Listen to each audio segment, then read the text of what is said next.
People always love to be around people who are well-connected. Sometimes I look back and I can't even believe I did that. You're pretty fearless. Ooh, I can make things and then make money. You keep getting hungrier. We ask ourselves all the time, are we pouring in? I've always worked really hard to be an active connector. The fact that there's no limit. Any avenue to build relationships with agents was where I wanted to pursue my time and energy. Naivete is sometimes the greatest thing. Skinny grapefruit crushing it.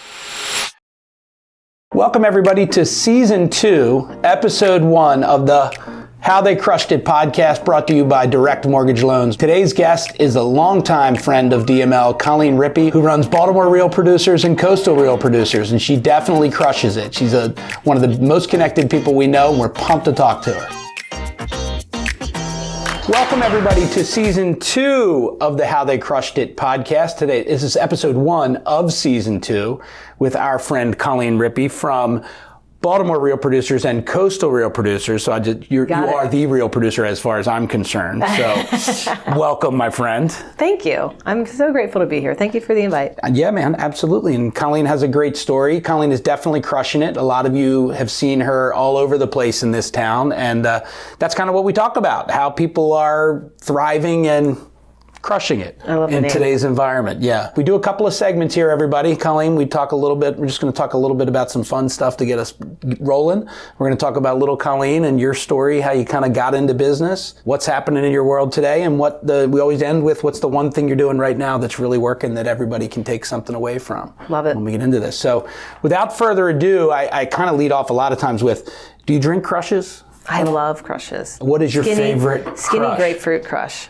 Skinny grapefruit. I love that. Skinny grapefruit. I love that. Yeah. Well, we have it at our company at Direct Mortgage Loans. We have what we call a DML crush, which is half grapefruit, half orange. Oh. So okay, that's a spin. Mike Naylor, who you know, who I work with, that's what he calls it. That's coined in the DML crush. Okay. The DML crush. So skinny grapefruit is what you go with. That's my order. I will remember that when I see you out. I will have one waiting for you next time. Please, I would be so impressed. Since we're in the summer of 2024, this is a question I ask everybody because it's kind of topical lately, and the person behind the camera over there, she just rolled her eyes as she knows what I'm going to ask. Are you a Swiftie or not a Swiftie? Big Swiftie. Oh, big Swiftie. You hear that? I just saw her in Sweden. No. Mm-hmm. Have you been to Eras Tour outside of Sweden? I saw her on the first leg, so in Arizona. You should be on camera, by the way, over there, Swiftie. Mm-hmm. I went to see her in Nashville. Nice. We saw her in Nashville for the Reputation tour. Oh. Yeah. So I'm a late stage Swiftie, so I wasn't going to concerts that early on. Right. But now I'm obsessed. Actually, the Eras Tour is what made me obsessed. I didn't go there being I knew her main songs, but after that I got obsessed. Fell into it. And now I'm trying to find a way to go to New Orleans before the tour is over, because now she's infused the new album. Yeah. Oh yeah, it's so good with the new album. The joke I like to say, which she knows about, Tiffany back there, my son told me, Dad, get on the right side of history. So. Anyone who's not, I'm a little bit skeptical of, because I'm what's not to love? Sometimes people just want to be haters of something haters. Popular. Mm-hmm. They're I want to be. Which is fine. It's not my favorite music. I have other artists I like better, but I totally get it. Yeah. It doesn't mean you have to love her music. It's I just want, especially men, to respect her as a business owner, as a billionaire, as a marketer, bad bee. Everything. Yeah, everything. Hold on, everybody. She's definitely crushing it. She'd have a bigger studio than this. She'd have a bigger studio than this, Colleen, for us on that. Okay, well, good. Second thing, we always look at what Google questions are out there, what Google's asking. Google's saying, do you know how to get rid of fruit flies? Do I know how to get rid of fruit flies? No. I kind of do. Detergent and vinegar mixed together, and then they fly into that and can't get out. Actually, that's really helpful, because we do get fruit flies from time to time, and I've never spent the time trying to figure out how to deal with it. Vinegar. And a soap. And soap. Yeah, liquid soap. Okay. That was Google. I'm learning. That was Google. We asked Google, what's the most Google question today? And that was the most Google question today. Oh, so that's how you get that. A lot of times. Okay, cool. And I love it. Another one to be topical is something that's important to me. I know important to you. Do you know what the biggest Pride festival in the United States is? The Pride event. Is it New York? It is New York. Is it? Yeah, that's awesome. I've never been to New York Pride. I go to Baltimore typically every year, to DC maybe once. Philly, I went to school at St. Joe's, so Philly was a place. Our family's been to all three of those, by the way. Yeah? Yes. That's cool. Well, that was it. That's all the icebreakers. So ice is broken now, my friend. we always like to start off with, take us back to little Colleen and, tell us a little bit about your story, because you got a lot going on in your business world, a lot that's thriving, a lot that I love hearing about. And I purposely haven't written down a ton of questions because I just want to hear your story and talk about it. But what got you into all of this? Well, little Colleen, I guess I started off, as it relates to business, I should say, because there's a lot of angles and, Yeah, this is about business and good principles about how people can thrive and succeed. Perfect. As when you say little Colleen, I could go into things I'm sharing with my therapist and all kinds of I'm going to leave you a tip afterwards if you want to go there. She's great at that. Let's go there. Now, so the first memory I have of, I guess, being entrepreneurial, which I think kind of parlays into, business today, is making marshmallow guns. You ever heard of those? Yeah. And they're with PVC pipe? Yeah. So my dad was a plumber. Oh. So yeah. Well, there you go. How old were you? That's a good question. I think I was somewhere between 10 and 12. And I have a hard time tracking the days, but about there. And I would go to I found out about this. I don't even remember how I found out about it. I probably saw one at some flea market or craft fair or something. And then I was like, oh, I could make these. I'm not super crafty, but I looked it up and it was really easy, and went to Home Depot, bought a bunch of PVC pipe, and then you just have to kind of attach them together. And my brothers were better than I was, but I know what you're talking about. Did you ever make one before? Yeah. Yeah, absolutely. They're so cool, and they go far. I mean, when you blow into that thing, they're like rockets. So I knew, because I was obsessed with them. I think I bought one at at some craft fair, and I was playing with it, and I was like, oh, I could sell these. So I bought a bunch, and then booked a vendor table at, I think it was at the what is that park? Cromwell Valley Park. Yeah. And they had this little event for families and stuff. And I had a little station where I was I had a bunch of marshmallow guns, and then people could paint them there. And they bought a bunch of them, and it was I got this taste of ooh, I can make things and then make money. It was That's very great. exciting as a young kid. So that, I think, is just just one example of what kind of springboarded me into, I guess, more of an entrepreneurial path. Have you ever brought those back, by the way? Let's stay there for a minute. Have you ever, at all the events you throw in town, have you ever brought out the marshmallow guns? I should have a marshmallow gun, tournament or something. I'm not gonna take all of our airtime talking about it, but when we're done, I'm gonna tell you, you absolutely need to do that. There's something there. Yeah, there's welcome people. There. Yes. I miss them. Talking about it makes this perfect weather for this. I want to go play with them again. That's a good idea. Out of nostalgia stake, but.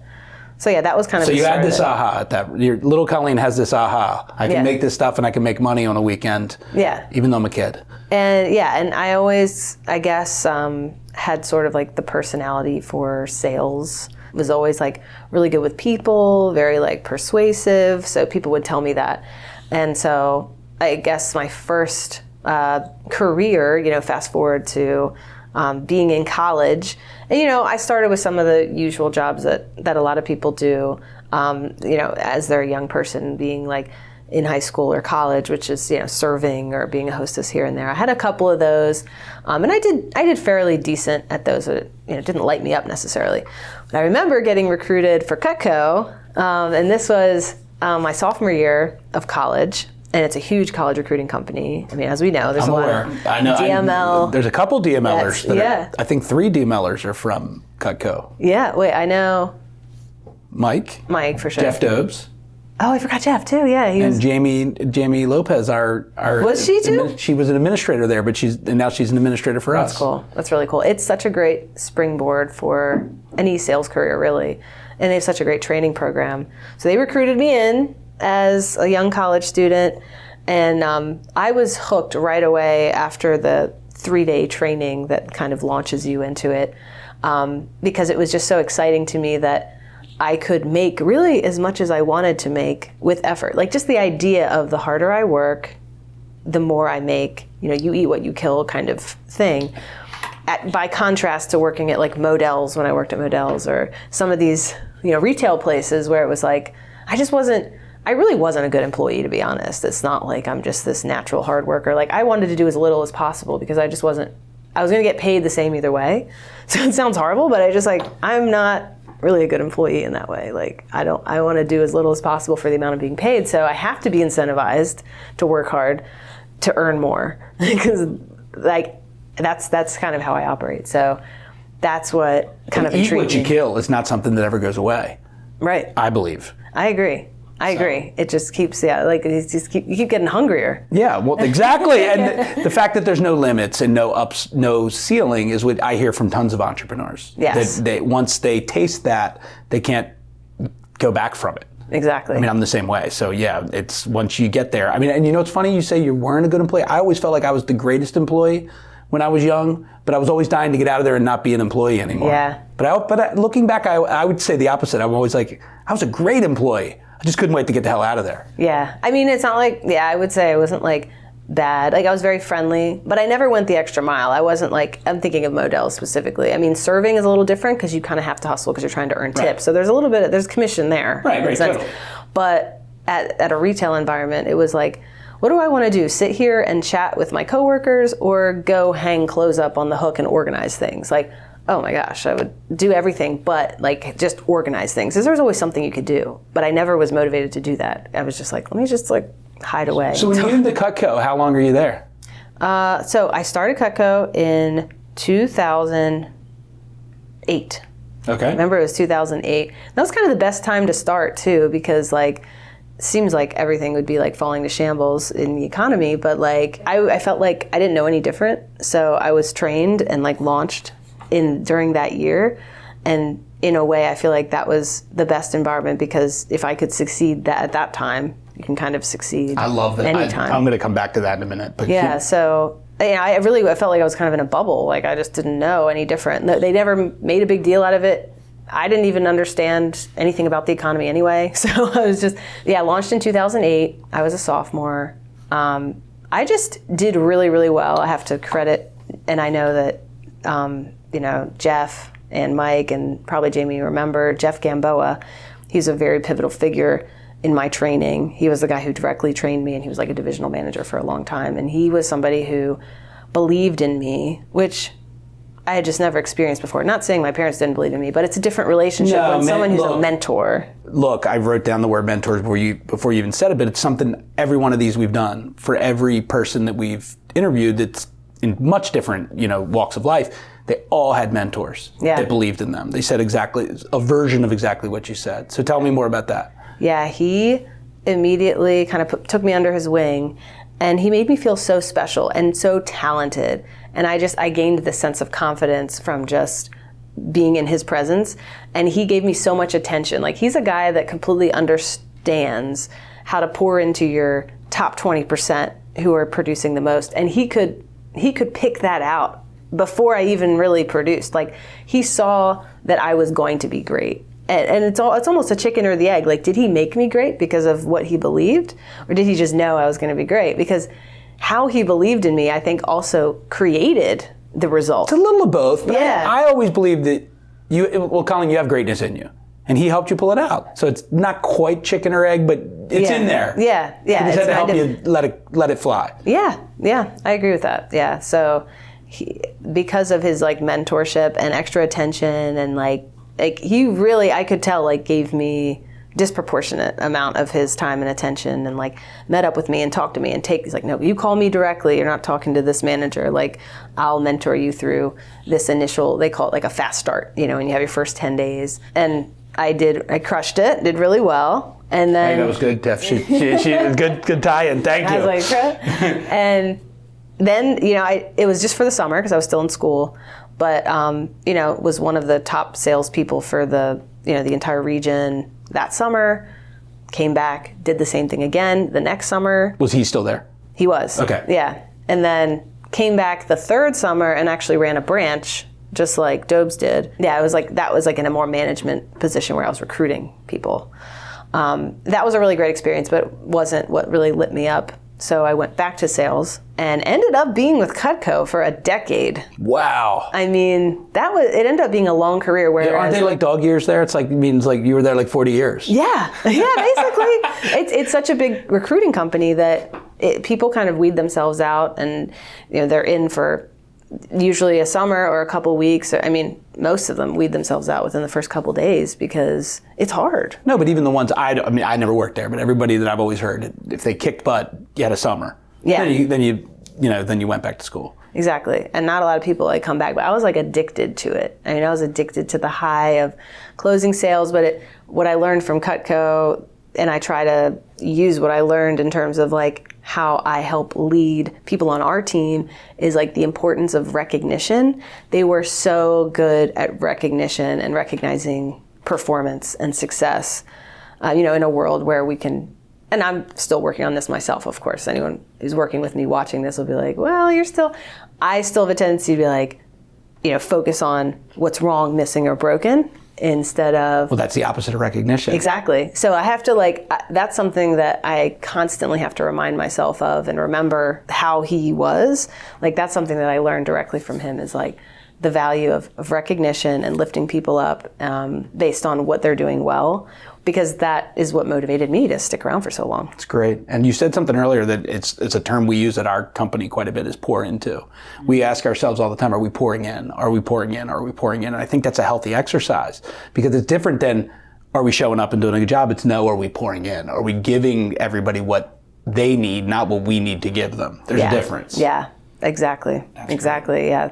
I've definitely an area of improvement there, but a lot of great people like Jeff along my way have helped show me, how best to kind of manage or lead people in ways that have worked really well for me. So when you leave Cutco, did you get into? Is that when you got into Real Producers at that point? Yeah. So it's kind of like a correlation there. So with Cutco, I was with Cutco for ultimately 10 years, but around 2012, so like 4 years in, I shifted my focus from selling Cutco. These are knives for anyone watching, because we didn't specifically say. Yeah, and we haven't even told everybody exactly what Real Producers is for those that don't know. We'll get to that in a minute. Actually, this kind of transition would help explain that. Like, why I started Real Producers will help explain what it is, because it does relate back to Cutco.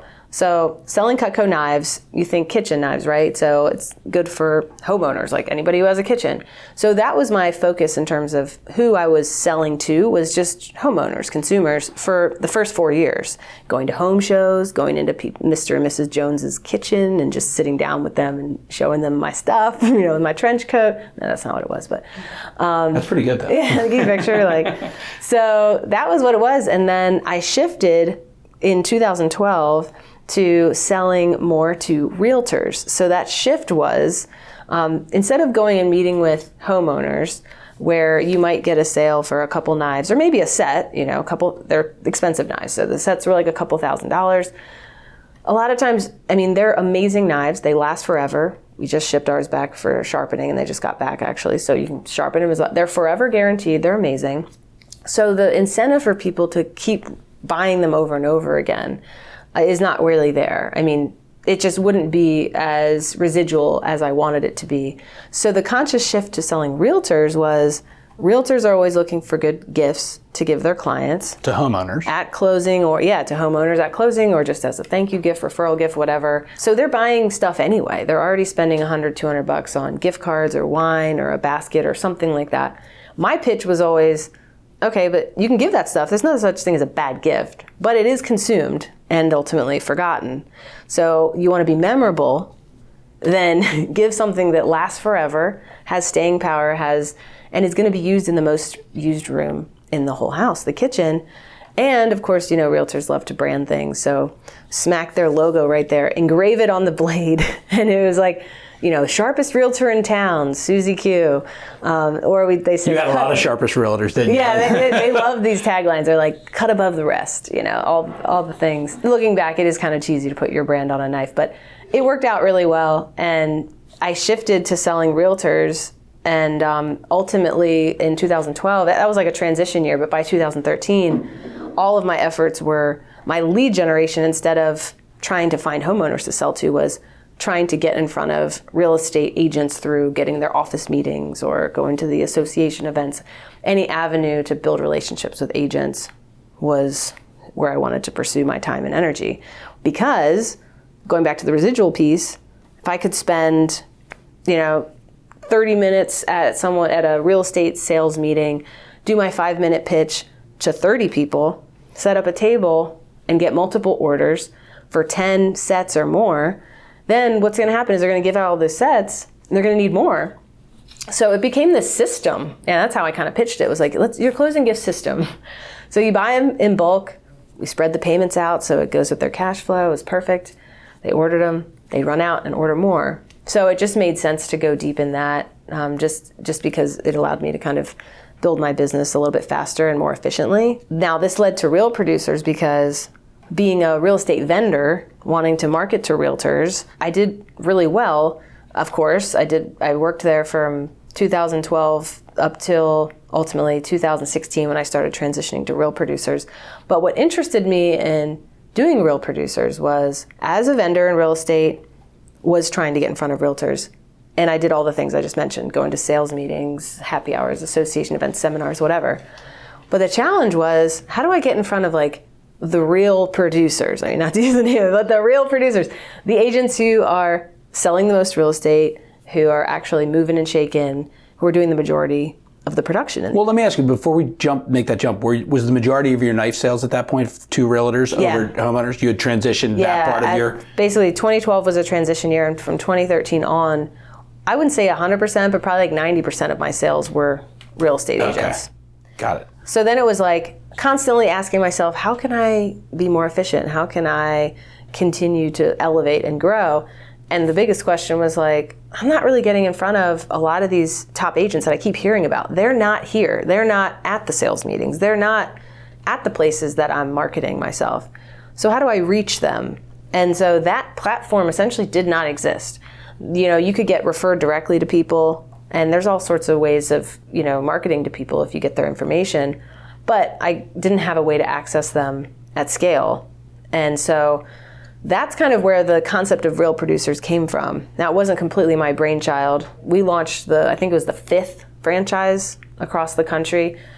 Today, there's like 130, so it's really exploded. So we were really early on, but my friend Remington launched the first version of Real Producers in Indianapolis.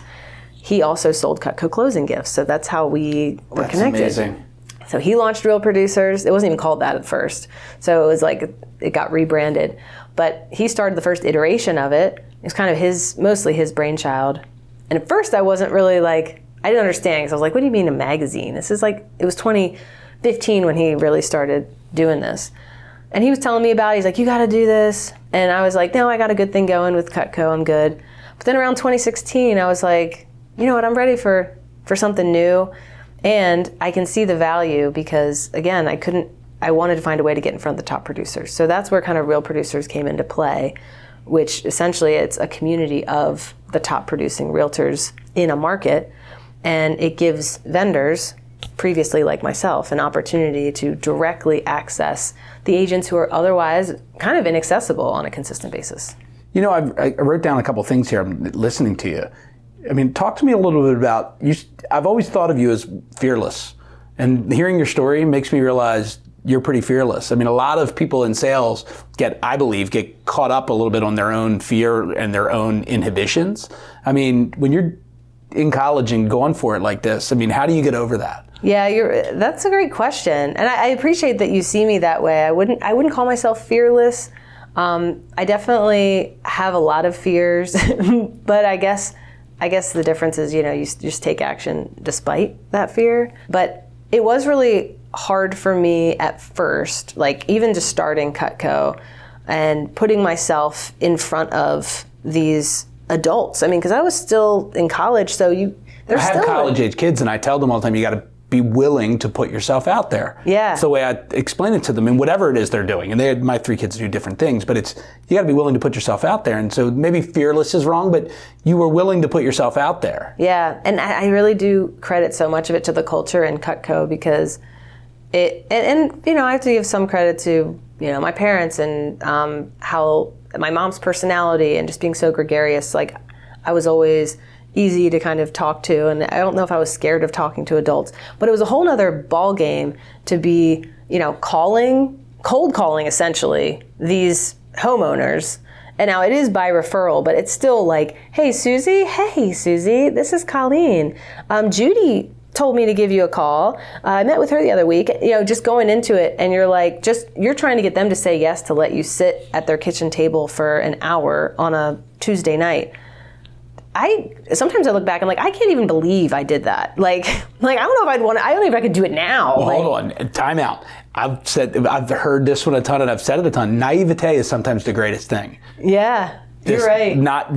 You're right. Not even knowing that you shouldn't, not knowing what you don't know at the time. I mean, that's what, I tell my kids, that's what perspective, now that I'm old, I call it perspective. Yeah. But, really it's just looking back at your former self saying, how the hell did I come up with the guts to do that? Yeah. I think about it and like that to me just epitomizes the power of the culture and what Jeff instilled in me. I mean, there are others there who probably. But you found it. I'm going to give you credit. You found it within yourself to just say, I'm going to wake up tomorrow and grind again. Yeah. Wake up tomorrow and grind again. I wanted to. I was so motivated for the recognition, and I mean, obviously the money was awesome because as a college student, being able to make $10,000 in a summer, like that's a lot of money for a college kid. Still a lot of money now. Yeah. Like, you're right. Not to poo-poo it. It's especially like a college student in the summer. I felt like I was rich, and you don't have all the expenses you do as adults. So it's like, oh my God.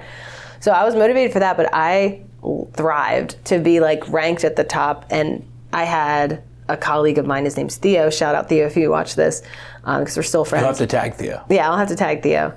We were like, we started at the same time, and we were like this, like competing, like neck and neck every week throughout the whole summer. And that was such a powerful motivator for me, is that competition element. Healthy competition is a great thing. And we were like really good friends. And I know there was a part of us though, like if, we would compare notes, be like, all right, how many appointments do you have today? 5? All right, so yeah, I'm going to Owings Mills and I'm going down to La Plata. I mean, we were all over the place. And then he would call me and be like, oh my God, there was a no-show. And I'll be like, oh, really? I'd be like, but you don't really mean it. You want them to do well, but you want to beat the best. I know, but I like, we both admitted, like we were like sneaky kind of happy when things weren't going well for the other one, because we were that competitive. But it was all, of course, in love. Well, now that you said this, I definitely want you to tag Theo. Yeah, I know. Please do. Especially that part, yeah. But no, like I'm giving a lot of credit to everyone around me, because I do believe like the ecosystem that you're in. I don't know that I would have continued with Cutco. I definitely wouldn't have if they hadn't kind of created that culture that made me want to do well, because I cared more about significance or recognition more than the money, more than really anything else, and that's what kept me with Cutco for as long as I was. Well, what I hear with entrepreneurs a lot, and I wrote this down too, and I see this in you both with Cutco and with your transition into Real Producers, is you were open to opportunity. You let the world come to you. And you like to sometimes look back and say, well, I was brilliant. I saw this opportunity. No, you just allowed the opportunity to come to you is really what happens a lot of times. And you make the most of it. You made the most of Cutco. And as we're transitioning to talking about Real Producers, you're making the most of Real Producers. But it came, the world brought it to you and you seized it. You put it in a headlock and ran with it. Well, thank you. That's a good way of putting it, that it came to me. I mean, I look back on my career. I mean, I wish I could say I was brilliant and I found this opportunity. I found that opportunity. You kind of got to keep going and let them wash over you. And when you see it, you got to be smart enough to just hit yourself and then stop and say, no, this is what I should do now. And that's a good point. I hear that in the way you're talking about it. So tell us more about Real Producers. With Real Producers, we own 2 franchises. One's Baltimore, the one that you're a part of. That's where we're sitting right now, everybody. Yep. Woo. And then we have Coastal Real Producers, which we just launched actually not even a year ago. It's hot off the press and we are loving it. So essentially what Real Producers is, and I mentioned earlier, there's like 130 franchises across the country. So we just own 2 of them. Every market has their own nuances and differences. Well, hold on, we're from Baltimore. This market definitely has its nuances. It does. And I'm not to brag, but Baltimore is #1 in the whole country. Crushing it. Total. It's crushing it. Skinny grapefruit crushing it. There we go. I like that. Skinny grapefruit crushing it. So yeah, Baltimore is #1 currently out of all the other pubs in terms of total revenue, which is really the only thing I guess we can measure on that. But so essentially what it is it's a community of the top producing realtors in the market. And in our case, in Baltimore, the market is like central Maryland, like Baltimore and the surrounding counties. And we assess that just through the MLS production, and specifically it's the top 500 agents. So the top 500 agents in this market in Central Maryland are doing 78% statistically of all the production in all of Central Maryland. So, oh my God, the 80-20 rule is actually a real thing. Exactly, it's like just about 80%. So it's the real movers and shakers, the people that I always wanted to reach and get in front of when I was selling Cutco, kind of all in one bucket. So what we do for that community, if you're a realtor, is when you earn your spot, you have to rank in the top 500 for that year. They get a monthly copy of Real Producers Magazine, which is really a storytelling platform so that we can shine a light and spotlight the different members of the community who are doing awesome things, who are crushing it. Just a different medium of doing that. Instead of a podcast, we're doing it through the magazine. That comes out every month. Then we have events that we host that bring the community together in the flesh so they can build relationships. And this fun woman knows how to throw a fun party. Oh, thank you. Thank you. We do love our events. We have a huge one coming up. Our big soiree is on June 20th. A couple of the people out in that hallway were talking about it before you got here, yes. Oh, that's awesome. Yes, it's a blast. There's 400 plus people at that one. It's a really, really awesome event. So that's like our big summer party. So we host a few social events, and then we also have mastermind events that are more educational, learning, environment type events, which I know that maybe not you, but I know Blake and some other people on the team have been to. So we host the events, we got the magazine, and then we have this private Facebook group that hosts the community online that just creates a great environment for people to share resources, ask questions, and really talk shop, because it's just for the top agents in there. So they don't have to worry about, their buyers or sellers or clients or whatever seeing the chatter in there. It's private, right? It's a private group, and it's really been a huge resource for agents to get recommended to various businesses that they need to be connected to, that their client needs, or just like asking advice, like, hey, I have this weird situation, what would you guys do? So it kind of drives that collaboration and camaraderie. So the agents love it. It's free for the agents. So they just really get excited that they get this magazine, they get to come to these events, they get to be a part of this community. And so it's all funded by our preferred partners, of which DML is one. So thank you guys. Our preferred partners are the businesses that are directly referred to us by the agents in the top producer community, who are the best of the best, and they're vetted.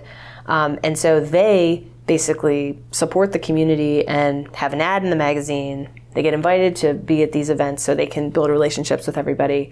And they get added to that Facebook group so they can be a part of those conversations too.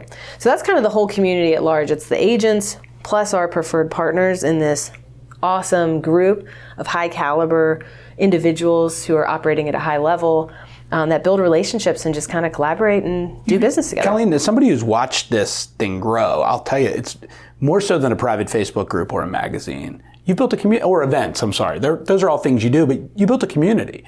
You've built a functioning thing, like its own ecosystem. It's been really fascinating to watch, and listening to your story about how you've learned to sell, how you've learned to put yourself out there. Nobody taught you to community build. How does that come to you? That's a great question. Because you're gifted. I've watched, but, in all of your story, you haven't said, I was a part of this big community and we did all these things. So, but you're doing a heck of a job with it. Talk to me about that. Thank you. I think if I think about how this whole thing really took off, it wasn't necessarily experience building a community in the past that I think it was the difference maker, at least for me. I will give credit to just the Real Producers model first as an aside, because the model kind of just helps create that ecosystem. Even somebody who doesn't have the background I do or isn't skilled in certain things, but maybe other things, really, if you're printing a monthly magazine, highlighting and spotlighting people, that's going to engage the realtors, creating space for people to show up, to network. Baltimore's not a big market, and the fact that you are the number one of 130 with a bunch of the other markets, I'm guessing, I don't know the list, but I'm guessing a lot of them are a lot bigger than Baltimore. But yet you're thriving here in a medium-sized market because you built a community. Well, thank you. I think, at least based on some feedback, what people appreciate about this community, and it doesn't mean at contrast to other markets, not making a comparison or anything, but I think it's I've always worked really hard to be an active connector, not just a passive connector, meaning, yes, the Real Producers model aids itself in just being kind of a passive connector in a sense that we're hosting events, so by default, we're bringing people together and helping make connections, and hosting the Facebook group, that's making connections. But the active connection is whenever I see someone, for example, in the Facebook group post, hey, this just happened the other day, hey, I have a client who needs to remodel 3 bathrooms. Who do you know? I'm thinking, okay, we have like 4 preferred partners who can help with that. I should introduce at least one of them, like based on where it is, or just like, who needs a little love right now? I'm going to send an introduction from between that agent and that partner, like right now. So like part of my day is, it's never, of course, like planned. I probably should, because it's between stuff, but I'm constantly monitoring that Facebook group, for example, because if I see something pop up, I not only want to tag them and be like, draw attention to it, I want to then send a personal introduction between the person who asked the question and the person who I think they should connect with.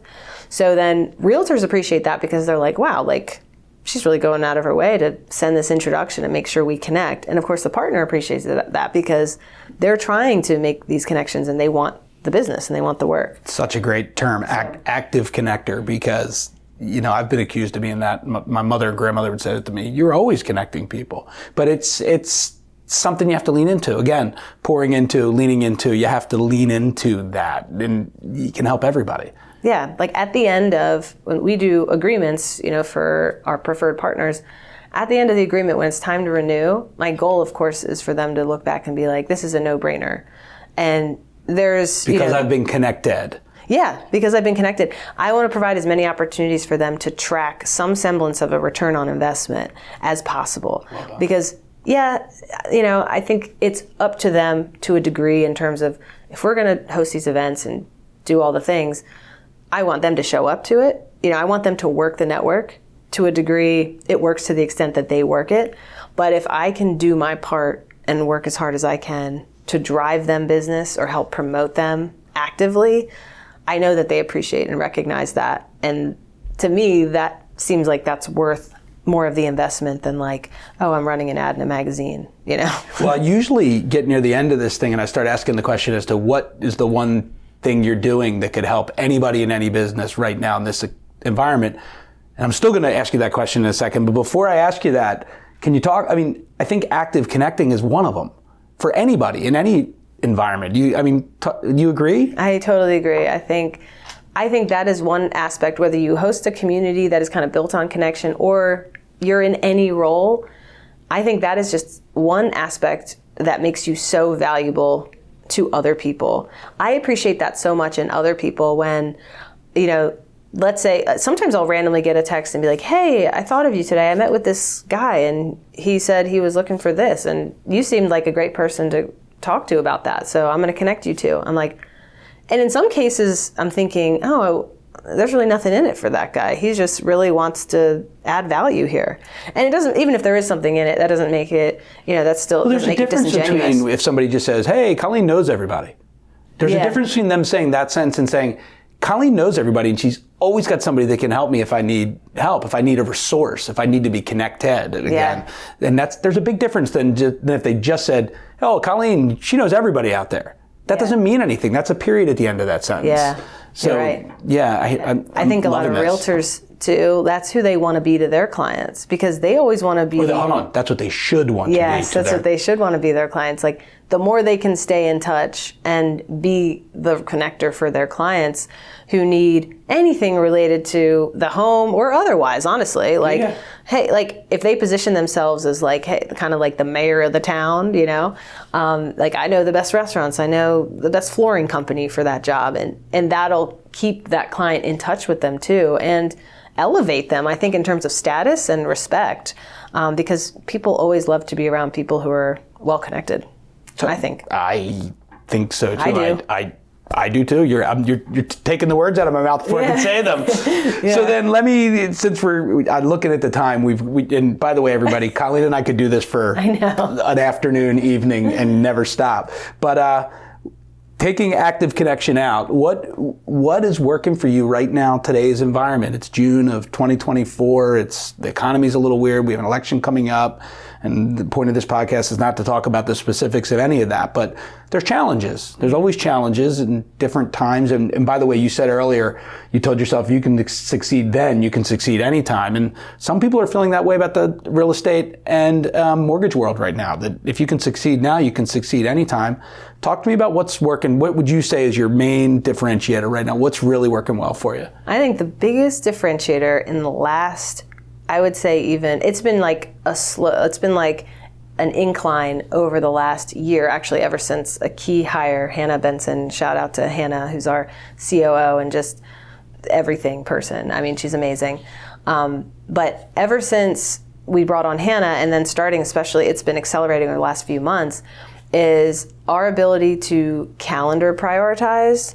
That has been the biggest thing that has moved the needle. So specifically, one thing that has changed it for us, and if this isn't your speed, take it for what you will, but every Friday, Hannah and I have blocked off from 3 to 4:30 p.m. It's a 90-minute meeting. That's a chunk. And Friday afternoons in the summertime. Friday afternoon. But it's become immovable in my calendar. And what do you guys do then? That is for planning the week ahead, which it was a game changer because I would always save planning till Sunday. Who the hell wants to plan on a Sunday? I want to be enjoying the Sunday and then calmly easing into my Monday with a smile on my face because I planned on Friday already. I mean, the best feeling ever is going into the weekend already planned.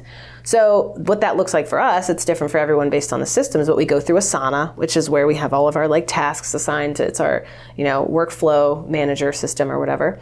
And so we go through that and okay, what are all the things that are due or upcoming next week? What's already on my calendar? Oh, I have the podcast. Okay, let's schedule some time for you to prep for that podcast. Where can we squeeze a half hour for that? And it's looking at the meetings ahead. Where do we need to schedule time for this? And then basically it's just time blocking the entire week so that I come into my week, I have my meetings, I have my little windows, and then I'm just operating so much more efficiently. That's allowed me to do way more sales appointments, which given the times that we're talking about, I've had to do so much more activity it's the highest to get and the best same use result. of your time. Yes, exactly. So that's the best, I guess, advice I can give someone watching, especially I'm a very high ADHD person. Planning for me is everything. If I go into the day not knowing what I'm going to do, I will blow the day. I am still that way. If I don't know what I'm doing every second of the day, I will be scrolling social media for whatever windows I don't have planned because I can't just walk in and know what I need to do. So the planning for me is a game changer every single week. I love that. Colleen, I have a son, one of the three. I'm not going to name him here. He'll know who I'm talking about, but he just started his first real job / internship. He's a senior in college. I told him, have a notebook. At the end of each day, write down what your to-dos are for the next day. I said, then you can go out at night. You can get up late. You can do whatever you want in between. The next day, the hardwired stuff is already planned. You've already planned it for yourself. Yes. And he looked at me like I had three heads, but after the first couple of days, he told me I was right. So he validated us. That's awesome. So good for you. So, do you do the same thing? I do. That's awesome. Yep. Where's my phone? Oh, there's my phone over there. The calendar, I couldn't live without it. I look at it before I go to bed. I look at it when I first get up. Mm-hmm. Usually it's the same thing, hopefully. Yeah. Unless we had a couple of skinny grapefruit crushes, and then maybe I'm thinking things a little different. But actually, that's an example of when I need to be even more planned. Yes. If I'm going to go out and do it. If I'm in the least bit not 100% hungover, whatever it may be. Yeah, if I'm not planned and I can't just walk into my day and follow the guide. Yeah, I'm going to blow the day. Well, Colleen, look, this has been awesome. Look, everybody, this is the most active of all active connectors. I'm hoping that little phrase sticks. I'm going to call you that every time I see you now. I've never, I don't think, said that before, but I like that term. I've thought it a million times, but I've never heard it. That's what you look. I wrote it and circled it. It just came out. I like it. Look, she pours into people. That's definite. She recognizes people. She's the most active of all active connectors. We're lucky to know you, my friend. Oh, thank you, Dean. But look, everybody, she's crushing it. A lot of great stuff in here. We're glad you took time to check us out. Skinny grapefruit for this person. But check us out next time, and thanks for spending time with us. Thank you. Look forward to seeing you. It's a pleasure. Thanks.